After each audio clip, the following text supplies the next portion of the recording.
कभी कभी कुछ यात्राएं महीनों की प्लानिंग से नहीं बल्कि आखिरी पल में लिए गए फैसलों से यादगार बन जाती हैं। यह यात्रा कुछ इसी प्रकार थी।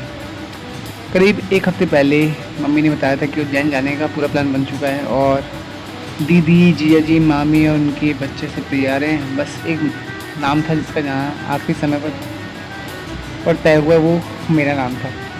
29 मई की शाम को जब मैं ऑफिस से लौटा तो सबसे पहले छुट्टी के लिए मैंने मैसेज ड्रॉप किया और कुछ देर बाद मेरी छुट्टी मंजूर हुई और जल्दी जल्दी मैंने खाना खाया, बैग उठाया और सीधे पहुंचा कहाँ, स्टेशन। यहाँ से मेरी यात्रा शुरू हुई और दयोदया सुपरफास्ट को मैंने पकड़ा और 1.5 घंटे से पहले मैं कटनी मुरवारा पहुँचा। जिस ट्रेन से पूरा परिवार आ रहा था वह लगातार लेट होती जा रही थी, जिससे समय बीतता चला गया और स्टेशन की घड़ी आगे बढ़ती रही और प्लेटफॉर्म पर इंतज़ार मैं करता रहा। रात के लगभग 1 डेढ़ के आसपास वो ट्रेन पहुँची और फिर असली में सफ़र चालू हुआ।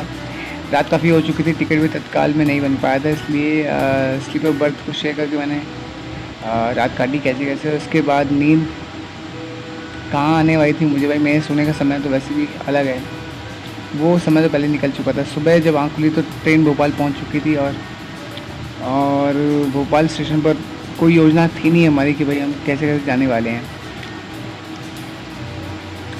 जल्दी चलो, यही वाली ट्रेन पकड़नी है, ये आवाज़ आई और जल्दी से हमने एक ट्रेन को पकड़ा और करीब 2 घंटे बाद हम पहुँचे सीहोर। सुबह का मौसम बहुत ही सुहावना था वहाँ पर और ठंडी ठंडी हवा, साफ आसमान, शांत माहौल। पहली नज़र में ऐसा लगा कि बहुत ही अच्छी जगह हम पहुँचे हैं, बहुत सही समय में पहुँचे। लेकिन देखते देखते ये समय चेंज हुआ और ऐसा गर्म मौसम हुआ वहाँ पर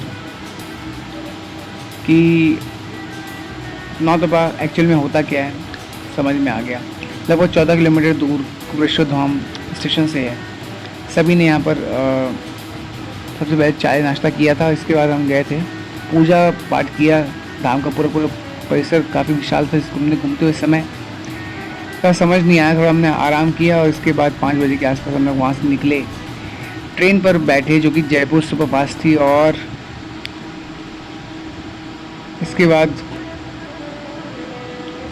होता क्या है कि गर्मी बहुत ज़्यादा थी और ट्रेन को जो हमें बोर्ड किया, ट्रेन ने हमको उज्जैन पहुंचाया रात के 9:30 के आसपास और इसके बाद हमारे महाकाल के दर्शन होने थे कल के दिन। लेकिन उज्जैन पहुंचते पहुंचते 3:30 का समय हो गया था और भाई मैं तो सोच रहा था कि मैं जैसे बाहर निकलूँगा सबसे पहले मैं खाऊंगा खाना, कि 10 बजे के बाद का फिर वही रूटीन है भाई, मैं खाना खा नहीं पाऊँगा। और एग्जैक्ट हुआ वही, क्योंकि सब लोग सबसे पहले वेट किए, बहुत ज़्यादा वेट किए हैं। वेट करने पर हुआ गया कि जो टुक मिला वो बहुत देर से मिला। लेकिन हाँ, ये स्ट्रेंज चीज़ देख लो, यहाँ पूरा हरा दिखाई दे रहा है। ये पत्ते नहीं, आम नहीं, ये हैं तोते। तोतों से भरा हुआ भाई, एक नहीं 4-5 पेड़ हमने देखे। और जैसे कि मैंने कहा कि खाने का वेट कर रहा था लेकिन खाना खा नहीं पाया। 11:30 के आसपास तो हम लोग पहुँचे वहाँ होटल की तरफ। सुबह गया तैयार होकर, सबसे पहले भाई मैं खाया खाना, 7 बजे उठा था और इसके बाद हमने कहा कि हम जाएंगे महाकाल मंदिर। महाकाल मंदिर हम लोग समय से सुबह पहुँचे। परिसर में हमने एंट्री ली और एंट्री लेने के बाद सीधा हम लाइन पर लग गए जहाँ जयकारे चल रहे थे और भीड़ बढ़ती गई। लेकिन ये सिस्टम बहुत अच्छा लगा महाकाल मंदिर के अंदर का। सब लोग बहुत ज़्यादा मोटिवेटेड नज़र आए थे, यहाँ की वाइब भी अलग थी और तेज़ी से हमने पूरा क्रॉस किया एरिया और ठीक सामने जो मैंने देखा, ये पहले नज़ारे थे, ये मैंने कैप्चर किया, भगवान शिव की प्रतिमा, और ये मैं निकल गया। लेकिन इतना आसान था नहीं यहाँ पे चल पाया। ठीक सामने एक आंटी थी जो कि वहाँ से आई थी, वहाँ से राजस्थान से आई थी। उनकी हालत ख़राब हो गई थी, उल्टियाँ करना शुरू कर दी, चक्कर मार दिया, उनको थोड़ा संभालना पड़ा। और काल भैरव मंदिर की तरफ हम लोग जाए थे तो उससे ठीक पहले हमने क्या देखा, घोड़ा देखा, हमने हाथी देखा, हमने देखा ऊँट। ये बच्चे लोग तीनों को देख के बहुत ज़्यादा खुश हो गए थे। तो पहला जो स्थान है देखने का वो महाकालेश्वर है, लेकिन इसके अलावा कुछ और भी स्थान है जो कि हमने एक्सप्लोर किए, जो कि गणेश मंदिर हो गया, शिव भगवान का एक मंदिर हो गया, क्योंकि काल भैरव मंदिर है। क्योंकि पहले हम गलत रास्ते से निकल के आ गए थे, अभी सिर्फ एंट्री कर रहे थे हम लोग, फिर हमने एंट्री किया सही जगह से और जूते हमने उतारे और कैसे कैसे भाई पहुँचे। बहुत मुश्किल था। काल भैरव का एक्चुअल का सफ़र बहुत मुश्किल, बहुत मुश्किल। शिप्रा नदी के किनारे हम एक और स्थान पर आ गए हैं, एक और भगवान का मंदिर, और यहाँ पर आके एक्चुअली में लगा कि भाई यहाँ पे कितना अच्छा नज़ारा है। वहाँ किसी ने आग लगाई है तो धुआं पूरा पूरा नदी के ऊपर छाया हुआ है और यहाँ पर बैठ कर लोगों ने चाय वाय पिया। और ये शिप्रा नदी के किनारे लोगों ने सभी लोगों ने नहाने का निश्चय किया, लेकिन एक हम थे जो नहाए नहीं। मन तो कर रहा था लेकिन आखिर मैंने कैंसिल किया नहाना। उसके पीछे इतना कारण है। उसके बाद हम लोग कॉरिडोर पे गए जो कि एक बार फिर महाकाल मंदिर के अंदर है। सुबह के टाइम भी आए थे लेकिन उस समय फोकस कुछ और था। शाम के टाइम में आए हैं तो पूरा पूरा कॉरिडोर घूमने का फोकस है, जो कि भाई मैं तो रील वीडियो ये सब रिकॉर्ड करता नहीं, तो रील्स मैंने रिकॉर्ड नहीं किए। मैंने कुछ क्लिप्स रिकॉर्ड किए हैं।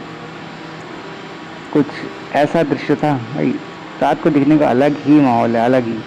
रात के समय भीड़ जा रही है और वो दर्शन कर रहे हैं। विक्रमादित्य की कुछ प्रतिमा हमने देखे, नवरत्न देखे हमने। अच्छा खासा ये डिज़ाइन करके रखा है जहाँ पर भगवान शिव की एक प्रतिमा है। भगवान शिव, विष्णु और ब्रह्मा की भी प्रतिमाएं हैं, अलग अलग प्रतिमाएं। बड़ा ही एंगेजिंग है। लोगों की भीड़ यहाँ पर लगी हुई थी और उस बीच हमने पूरा पूरा ये एरिया घूम लिया। उसके बाद भाई मेरी हिम्मत नहीं थी कि मैं जाके रील बनाऊँ किसी के लिए, फ़ोटो खींचूँ। मैंने कहा मैं नहीं जा रहा। एक जगह बैठा, आराम किया। लोग जिसको इंटरेस्ट था भाई रील बनाने, वो सब गए, बनाया रील अच्छे से, फिर लौट के आए। इसके बाद मैं टाइम देखा, मैंने कहा 10 तो ही बज गए। एक बार फिर खाना रात का मिस। इसके बाद हम गए थे उज्जैन स्टेशन, लेकिन उसके बीच भी इनको समय लगना था रील बना के आने पर। इसके बाद बाहर कुछ शॉपिंग करने पर समय लगना था। चाय वाय पी हमने यहाँ पर, और इसके बाद जो होटल था अपना, उस होटल तक पहुँचे, सामान को हमने उठाया और सीधा पहुँचे उज्जैन स्टेशन।